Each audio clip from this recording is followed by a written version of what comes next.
Good morning students. बेटा अपना history का फर्स्ट चैप्टर चल रहा है, तो उस चैप्टर को ही आगे बढ़ाते हुए ये हमारी नेक्स्ट वीडियो है। देखो बेटा, बेसिक बात क्या है कि आज का जो वीडियो है मैंने इस तरीके से बनाया है कि आपके एक्सरसाइज क्वेश्चंस भी इंक्लूड हो जाएंगे उसमें, और आपके टॉपिक भी आपको समझ में आ जाएगा। तो 1 मंथ 2 काज अपने होने वाले हैं आज। तो आप पूरा जो है अपनी बुक को पास में रख करके और इंटरेस्टिंग तरीके से जो है इन टॉपिक्स को समझेंगे। अगर साथ में बेटा जैसे क्या है कि ये जो पेजेस है मेरे, इन पेजेस की आप क्या कर सकते हैं, इन पेजेस की जो है आप जो भी मैंने इन पेजेस पर लिखा हुआ है, आप वीडियो को बीच बीच में पॉज करके उन चीजों को भी आप क्या कर सकते हैं, साथ साथ उतार सकते हैं। ठीक है, ये बहुत ही इंटरेस्टिंग मैंने तरीके से जो है नोट्स बनाए हैं। देखो, सबसे पहला जो है हमारा फर्स्ट क्वेश्चन एक्सरसाइज क्वेश्चन है, जिसमें जो है शॉर्ट नोट दे रखे हैं, जिसमें सबसे पहला है ज्यूसेppe मैत्सनी। ठीक है, ज्यूसेppe मैत्सनी कौन था बेटे? ज्यूसेppe मैत्सनी जो था वो एक इटली का क्रांतिकारी था। ठीक है, इसका जन्म कहाँ हुआ था? इसका जन्म जो है 1807 में जिनेवा में हुआ था। जिनेवा जो है जिनेवा के अंदर हुआ था। जब बेटा ये जो ज्यूसेppe मैत्सनी था ये केवल 24 ईयर्स का ही था, तभी जो है इसने क्रांति करनी शुरू कर दी थी। तो ये जो है एक ऐसा क्रांतिकारी था जिसने 24 ईयर्स यानी कि इतनी कम उम्र में ही जो है क्रांति के इतने अच्छे अच्छे झंडे गाड़ दिए थे कि इससे जो है अच्छे अच्छे लोग फ्रांस के घबराने लगे थे। समझ गए? ये सबसे जो है इम्पोर्टेंट बात है कि इसने जब 24 वर्ष की आयु में इटली के अंदर लिगुरिया नामक स्थान पर क्रांति छेड़ी, तो उसके बाद इसको वहां से निकाल दिया गया था। इसको जो है इटली से बाहर कर दिया गया था। उसके बाद ये बेचारा जो है इधर उधर छुपता रहा। और उस समय क्या होता था बेटा, उस समय जो है अंडरग्राउंड ये क्रांतिकारियों के जो वो होते थे, ग्रुप्स होते थे जो अंडरग्राउंड तरीके से जो है काम करते थे। ठीक है, उसमें जो है एक कार्बोनारी नामक संगठन है जिसका ये क्या होता था, जिसका ये सदस्य बना हुआ था।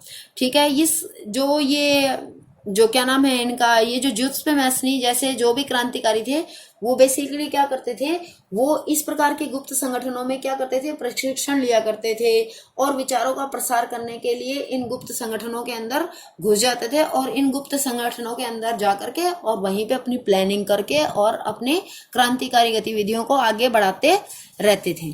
ठीक है, तो ये जो हमारे ज्यूसेppe मैत्सनी थे उसने भी क्या किया कि वो भी जो है कार्बोनारी नामक एक गुप्त संगठन था। ठीक है, उसके सदस्य बन गए ये। और उसके बाद इसने बहुत ही महत्वपूर्ण काम किया बेटे। इसने जो है 2 इम्पोर्टेंट, एक यंग इटली और एक यंग यूरोप, ठीक है, यंग इटली और यंग यूरोप नामक 2 संगठन बनाए। यंग इटली कहाँ पर था? मार्सेई में था। और यूरोप कहाँ पर था? बर्न में था। ठीक है, इसका जो क्रांतिकारी ग्रुप था बेटे, उसमें कौन कौन से कंट्री के क्रांतिकारी शामिल थे? ठीक है, तो इसके लिए मैंने एक छोटा सा ये बनाया है कि फ्रांस इन जीप। ठीक है, फ्रांस कहां पर है? जीप के अंदर बैठा है। ये अपने माइंड में हम सोच लेंगे। ठीक है, तो ज्यूसेppe मैत्सनी की क्रांतिकारी गतिविधियों में भाग लेने के लिए जो बहुत सारे और भी ऐसे क्रांतिकारी थे जो अलग अलग देशों से शामिल हो रहे थे, तो वो कहाँ कहाँ के थे? वो फ्रांस इन जीप के थे, यानी कि फ्रांस के। ठीक है, जी फॉर जर्मनी के, आई फॉर इटली के और पी फॉर पर्शिया के। ठीक है, तो इन कंट्रीज के लोग थे जो इसके साथ जो है शामिल हो रहे थे। यहाँ पे पर्शिया नहीं पोलैंड आएगा बेटा। ठीक है, यहाँ पर पर्शिया नहीं पोलैंड आएगा। ठीक है, ये याद रखना है, पोलैंड। फ्रांस इन जीप यानी कि France, G for Germany, I for Italy और पी फॉर पोलैंड है यहाँ पर। ठीक है, इसके बाद आगे देखो, ज्यूसेppe मैत्सनी जो है उसका क्या विश्वास था? उसको विश्वास था, वो बेसिकली किस बात पर ध्यान देता था? उसका ये कहना था कि बेटे वो ये मानता था कि जर्मनी जो है वो इटली जो है वो छोटे छोटे 7 पार्ट्स में डिवाइड है। तो वो ये सोचता था कि इटली को जो है इस तरह पैबंदों में नहीं रहना चाहिए, उसको छोटे छोटे इस तरीके से बिखरा हुआ नहीं रहना चाहिए, बल्कि उसको एक सशक्त राष्ट्र राज्य के रूप में उसको जो है वो एक सशक्त राष्ट्र राज्य के रूप में उसको गठित होना चाहिए। ठीक है, क्यों? क्योंकि जो है वो क्या मानता था, वो कहता था कि राष्ट्र मनुष्य की प्राकृतिक इकाई है। ठीक है, उसका कहना था कि मनुष्य जो है सबसे इम्पोर्टेंट है और अगर राष्ट्र का अस्तित्व तभी है जब मनुष्य जो है उसमें अपनी भूमिका अच्छे से निभा सकता है। तो मनुष्य अगर ठीक होगा तो भी राष्ट्र ठीक होगा। उसके बाद उसने ये कहा कि बेटे जैसे मैंने अभी भी बताया आपको कि वो 7 छोटे छोटे गणराज्यों में इटली जो है वो बटा हुआ था, तो वो ये चाहता था कि इटली का क्या हो जाए, इटली का एकीकरण हो जाए। ठीक है, इटली एक हो जाए, जो ये अलग अलग छोटे छोटे संगठनों में बटा हुआ है वो संगठनों में बटा हुआ न रहे। इसके बाद जो है इटली का सबसे और था कि प्रजातांत्रिक गणतंत्रों की स्थापना करना चाहते थे, यानी कि राजाओं का जो शासन था, राजतंत्र की जो तरीका था उसको ये समाप्त करना चाहते थे। ये इतना कुछ करना चाहते थे कि इनसे जो है जो फ्रांस के जो शासक थे वो बुरी तरह से डरे हुए थे। और फ्रांस के जो हमने आपको पिछले उसमें बताया था कि ऑस्ट्रिया के चांसलर थे ड्यूक मेटरनिख, इन्होंने कहा था कि हमारी सामाजिक व्यवस्था का सबसे खतरनाक दुश्मन कौन है। किसके बारे में कह रहे हैं ये स्टेटमेंट? ज्यूसेppe मैसनी के बारे में कह रहे हैं ये वाली स्टेटमेंट कि हमारी सामाजिक व्यवस्था इनकी कैसे वाली सामाजिक व्यवस्था कि भाई जो इन्होंने राजा का शासन कर रखा था, कुलीन वर्ग को अधिकार, बहुत ज्यादा अधिकार दे रखे थे, उन सारी चीजों का सबसे खतरनाक दुश्मन कौन है? ज्यूसेppe मैसनी है। देखो बेटा ये मैंने यहाँ पर क्यों लिखा है, क्यों आपको स्पेशली बताया है, ये इसलिए मैंने आपको बताया क्योंकि बेटा ये जो है ये इस तरीके की स्टेटमेंट आ जाती है एग्जाम के अंदर और ये पूछा जाता है कि ये स्टेटमेंट किसके द्वारा कही गई है। तो आपको पता होना चाहिए कि ड्यूक मैटरनिख ने कही थी, जो ऑस्ट्रिया का चांसलर था। ठीक है, उसके बाद जो है एक और बहुत ही इंपॉर्टेंट मैटरनिख ने स्टेटमेंट दी थी कि जब फ्रांस छींकता है तो पूरे यूरोप को सर्दी जुकाम हो जाती है। तो ये दोनों स्टेटमेंट जो है मैटरनिख ने दी है बेटा, ये एक एक नंबर में इंपॉर्टेंट होती है, बस एक अक्षर लिखो और एक नंबर ऐसे चुटकी बजाते ही एक नंबर आ जाता है। ठीक है, ये देखो ये पेज नंबर 12 पर आपको मिलेगा ज्यूसेppe मैसनी का पूरा, ये हमारा हो गया फर्स्ट कंप्लीट। ठीक है, उसके बाद हमारा सेकंड कौन है? सेकंड हमारा जो है उसमें काउंट कैमिलो द कावुर, ये है काउंट कैमिलो द कावुर। तो ये कौन था बेटे? ये जो है इसको मैं सिर्फ कावुर बोलूंगी, ठीक है, इतना बड़ा नाम बार बार नहीं बोलूंगी। तो ये कावुर कौन था बेटा? कावुर देखो जो है, कावुर के बारे में तो हम बाद में बात करेंगे, कावुर के क्या रोल आ गया, किस तरीके से कावुर का हमें पढ़ना पड़ा, पहले इसको स्टोरी को कंटिन्यू करेंगे। ठीक है, देखो ये लेसन थोड़ा ना बहुत लंबा है और इसको जो है थोड़े तरीके से पढ़ेंगे तो समझ में आ जाएगा। अगर इसको कहीं से पढ़ा कहीं से छोड़ा इस तरीके से करेंगे तो बहुत प्रॉब्लम हो जाएगी। ठीक है, तो अब जो है सीधा आप पेज नंबर 20 पर पहुंच जाओ इसको जानने के लिए, और पेज नंबर 20 पर खोल के और फिर उसके बाद जो है इसको साथ साथ देखते जाओ और समझते जाओ। ठीक है, ये क्या कहते हैं बेटे, जैसे मैंने आपको यहाँ पर बता दिया था, ठीक है, कि भाई यहाँ पर जो है ज्यूसेppe मैसनी ने बहुत जोरों शोरों से क्रांति छेड़ रखी थी इटली के एकीकरण के लिए। ठीक है, तो इसने अपने इटली के एकीकरण के लिए, देखो बेटा एक अकेला कहते हैं ना अपने यहाँ पर कि भाई एक अकेला चना भाड़ नहीं फोड़ सकता है, यानी कि एक अकेले व्यक्ति जो है वो बड़ा कोई काम हो तो उसको नहीं कर सकता है। ठीक वही बात थी कि क्रांति जैसे बड़े प्रोजेक्ट जो होते हैं, बड़ी अचीवमेंट्स जो होती हैं, वो कि एक व्यक्ति का काम नहीं होता है, उसके लिए बहुत सारे लोग मिलके काम करते हैं। ठीक है, तो ज्यूसेppe मैसनी के विचारों को जो है वो, इसके विचार जो है इसको और ज्यादा आगे बढ़ें और ये इसके विचार जो है वो पूरे हों, यानी कि वास्तविक रूप से इटली का एकीकरण हो, इसलिए ज्यूसेppe मैसनी ने पूरी कोशिश की। और 1831 में इसने क्या किया, 1831 में जो है इसने 1831 में इसने क्या किया, इसने जो है मैसेज भेजा किसके पास? सार्डिनिया पिडमोंट के शासक के पास, कि भाई हमें क्या करना है, हमें इटली के एकीकृत का काम पूरा करना है, इटली के एकीकरण को कंप्लीट करना है। ठीक है, तो सार्डिनिया पिडमोंट का शासक कौन था बेटा? वो था विक्टर इमैनुअल द्वितीय, जिसको हम इजी लैंग्वेज में सिर्फ विक्टर का नाम लेंगे। तो सार्डिनिया पिडमोंट का जो शासक था विक्टर, वो भी इस बात को समझ चुका था कि भाई ये बहुत अच्छा रहेगा अगर इटली का एकीकरण हो जाता है तो। ठीक है, क्योंकि जितना भी जो सार्डिनिया पिडमोंट के अंदर जो अभिजात वर्ग थे, अभिजात वर्ग का मतलब क्या बेटा? पढ़े लिखे। ठीक है, जैसे जितने जो पढ़े लिखे थे, जो राजनीति में किसी भी प्रकार से इंटरेस्टेड थे, जो बड़े बड़े व्यापारी वर्ग थे, जो मतलब ज्यादा पढ़े लिखा समाज था, वो सब क्या चाहता था कि सार्डिनिया पिडमोंट जो है ज्यूसेppe मैसनी के इस टारगेट के लिए, इस अचीवमेंट, इस जो है विचार के लिए काम करे। ठीक है, और देश में क्या लेकर, इससे क्या होगा फायदा, अगर इटली का एकीकरण हो जाता है तो ऐसी स्थिति में क्या होगा, आर्थिक विकास तेजी से होगा और राजनीतिक जो सत्ता है उस पर हमारा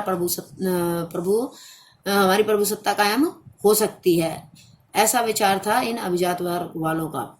ठीक है, तो इसके बाद जो है इस काम को पूरा करने के लिए कि भाई क्या करना चाहिए, इस काम को पूरा किया जाना चाहिए। तो यहाँ से जो हमारे जो हमारा ये थे, ये विक्टर जो थे, विक्टर एमेनुएल द्वितीय, उसने क्या किया, उसने जो है इस सारे काम के लिए बेटा किसको चुना, इस सारे काम के लिए उसने चुना काबूर को। ठीक है, तो उसने ये कहा, विक्टर ने ये कहा कि ये सारा काम कौन करेगा, काबूर करेगा। ठीक है, क्योंकि काबूर क्या है, काबूर बहुत इंटेलिजेंट है, काबूर जो है वो सारे काम कर सकता है, काबूर उसका मुख्यमंत्री है और काबूर ही इस काम को क्या देगा, अंजाम देगा। ठीक है, तो इस तरीके से जो है काबूर के पास पहुंच जाती है बात। काबूर क्या है, काबूर विक्टर का मंत्री प्रमुख है। ठीक है, बाकी बेटा काबूर कोई क्रांतिकारी नहीं है, ये ध्यान से सुन लो। काबूर को कोई विश्वास नहीं है कि प्रजातंत्र हो या फिर लोकतंत्र हो, उसे इस बात से कोई मतलब नहीं है। देखो जितने भी लोग सार्डिनिया पिडमोंट में रहते थे, अभिजात वर्ग वाले थे, सारे के सारे जो है इटालियन लैंग्वेज बोलते थे। तो इटालियन लैंग्वेज बोलते थे, लेकिन दबदबा जो है अच्छा किसको माना जाता था, अच्छा फ्रेंच लैंग्वेज बोलने वालों को माना जाता था। ठीक है, तो जो है ये काबूर जो था वो फ्रेंच लैंग्वेज बहुत अच्छी बोलता था। ठीक है, इसने जो है फ्रेंच लैंग्वेज अच्छी बोलने के कारण अपनी कूटनीति का प्रयोग करते हुए इसने फ्रांस को अपने प्रभाव में ले लिया और फ्रांस वालों के साथ क्या करवा लिया, फ्रांस वालों के साथ जो है सार्डिनिया पिडमोंट ने एक संधि कर ली। ठीक है, तो ये फ्रांस है हमारा, फ्रांस ने एसपी साहब के साथ एक संधि करी। एसपी साहब कौन है, सार्डिनिया पिडमोंट। ठीक है, तो फ्रांस ने एसपी साहब के साथ एक संधि करी और एसपी साहब ने फिर क्या कर दिया, हमले कर दिए भाई। किसके ऊपर हमले कर दिए, ऑस्ट्रियाई बलों पर हमले कर दिए। ये घटना कब की, हमारी 1859 की। ठीक है, 1859 में जब ये हमलावारी इतनी तेजी से चल रहा था, तो उसमें जो है उसमें हमलावारी के बाद जो है सारी बात जब सेट हो जाती है, सारा जो है एकीकरण का काम कंप्लीट हो जाता है, तो उसमें जो है एक महत्वपूर्ण रोल अदा करने में काबूर का नाम सबसे ऊपर आता है। तो ये सिर्फ इतना बात है काबूर की। ठीक है, कि काबूर को जो है इटली के एकीकरण में एक महत्वपूर्ण इंसान माना जाता है, जिसने जो है जो विक्टर एमेनुएल द्वितीय के दरबार में मंत्री प्रमुख हुआ करता था। ठीक है, अब अगर हम इसको देखो बेटे, अगर यहाँ तक ही हम इसको अंत करना चाहें, ठीक है, अगर हम इसको यहाँ तक अंत करना चाहते हैं तो ये हमारा कौन सा बन जाएगा, ये काउंट कैमिलो द काबूर का जो है आंसर बन जाएगा हमारा। ठीक है, अगर हम सिर्फ इसको यहाँ तक करते हैं तो। और अगर हमने जो है इसको आगे जो मैंने लिखा है, अगर हम इसको आगे लेके जाते हैं तो ये पूरा हमारा बन जाएगा इटली का एकीकरण। ठीक है, देखो इस तरीके से जब ये 1859 में ये ऑस्ट्रियाई बलों पर कब्जा किया जा रहा था, तो उस समय जो है हमला तो पहले से तेज हो रहे थे, तो इस हमले में जो है जूसेप्पे गैरिबाल्डी भी आ जाता है। जूसेप्पे गैरिबाल्डी कौन था, ये एक जो है इस प्रकार का जो है एक आप कह सकते हैं उस समय का एक प्रमुख सेनापति या लीडर, कुछ इस तरीके से आप इसको कह सकते हैं, जिसके पास क्या थी, अपनी स्वयं की सशस्त्र स्वयंसेवक संघ के नाम से एक सेना थी। ठीक है, जिन्होंने क्या किया बेटा, इन्होंने भी जो है 1859 में जो युद्ध चल रहा था उसमें ये भी कूद पड़े और इन्होंने क्या किया, इन्होंने जो है इस युद्ध में एक सक्रिय भूमिका निभाई और ये 1860 में कहाँ पर घुस गए, दोनों सिसिलियों के राज्य में ये घुस गए। जब आप बुक देखोगे तो बुक में मैप बने हुए हैं दो, मैं आपको एक मिनट अभी बुक दिखाती हूँ। ठीक है, बुक लेकर आती हूँ, एक सेकेंड में।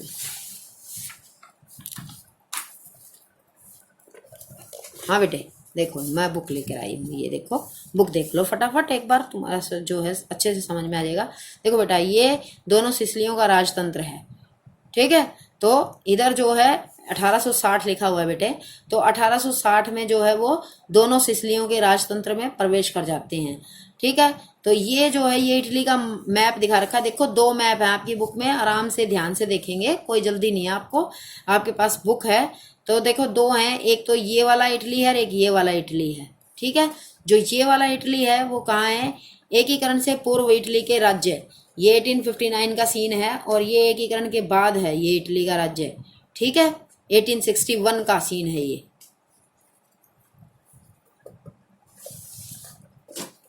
इसके बाद बेटे क्या होता है कि जैसे मैंने आपको बताया कि 1860 में दोनों सिसिलियों के राज्य में प्रवेश कर जाते हैं, और उसके बाद क्या होता है, उसके बाद होता है इटली का एकीकरण। जब प्रवेश कर गए हैं, वहां पर पहुंच गए हैं, उन पर कब्जा कर लिया है, और इस कब्जे में जो है, इस लड़ाई में जो है, वहां के स्थानीय लोग जो थे उन्होंने बहुत जबरदस्त साथ दिया, उन्होंने बहुत ज्यादा मदद की।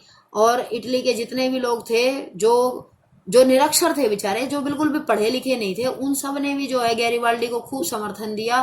विक्टर के नाम पर जो है इसको खूब ज्यादा जो है इसको समर्थन मिला कि भाई हाँ, विक्टर ने जो है इस प्रकार के आदेश दिए हैं कि भाई हमको जो है इटली का एकीकरण करना है। लेकिन बाकी बेटा वहां के जो लोग थे उनको कोई नॉलेज नहीं थी कि क्या इटली है और क्या एकीकरण है। ठीक है, वो बार बार भाषणों में जैसे इटली के लिए जो है इटली के लिए जो है इस तरीके से जो है इटली के लिए बार बार क्या शब्द यूज किया जाता था बेटे, इटली के लिए बार बार जो है इटालिया शब्द का यूज किया जाता था, जिसके बारे में मैं कभी सुना ही नहीं था। और वे मानते थे, कौन वे मानते थे, वो किसान ये मानते थे बेटा कि कौन होगा ये, शायद जो है ला टालिया है जो विक्टर एम्मानुएल की पत्नी थी, ऐसा वो मानते थे। ठीक है, उनको एक्चुअल में किसी भी प्रकार की यह नॉलेज नहीं थी। तो लास्ट में जब जो है 1861 में इटली का एकीकरण हो जाता है, उसके बाद देखो मैंने किंग भी बनाया है कितना सुंदर।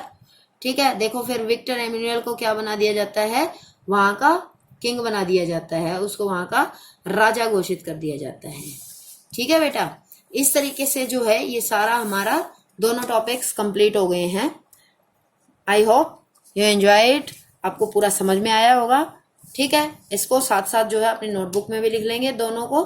ठीक है, इसके बाद मैं अब आपको आगे करवाऊंगी, उन टॉपिक्स को भी आप साथ साथ अपनी नोटबुक में लिख लेंगे। थैंक यू बेटा, ओके बाय।